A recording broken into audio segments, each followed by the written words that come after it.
కాదు కాదు ఇప్పుడు కాదు రాజా రాజా రాజా ఇప్పుడు ఎన్టీసీ ఆర్డర్ 3 కోట్లల్లో నాకు నిజంగా చెప్పాయి 20% వచ్చిందా?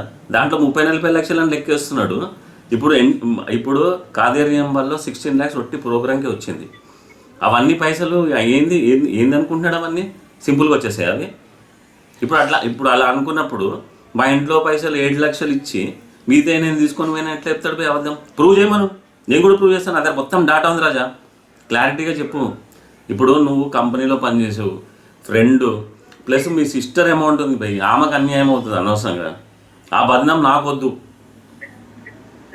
ప్లస్ నేను ఇప్పుడు నేను ఒక డెమో ఆర్డర్ కోసం కూర్చొని ఉన్నా పోయి నేను నేను డెమో అక్కడ నేను అక్కడికి వచ్చినాక నాకు ఎట్లా సెటిల్ చేసుకోవాలో తెలియదా?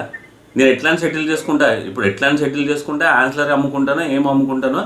ఇప్పుడు కాదు కాదు కాదు రాజా రవిగాడు ఏదో నేను అవలాగండి అనుకుంటున్నాడు. ఇప్పుడు రవిగాడికి ఇప్పుడు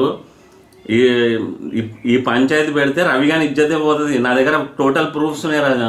ఆయనకి నువ్వు ఫోన్ చేసి క్లారిటీగా చెప్పు. పక్కన ఆమెది రజితది ఆయన ఇంట్రెస్ట్ కట్టుకుంటా అన్నాడు, మా సిస్టర్ది మాత్రం నేను ఇమ్మన్నాడు రెంట్లోకి వెళ్ళి.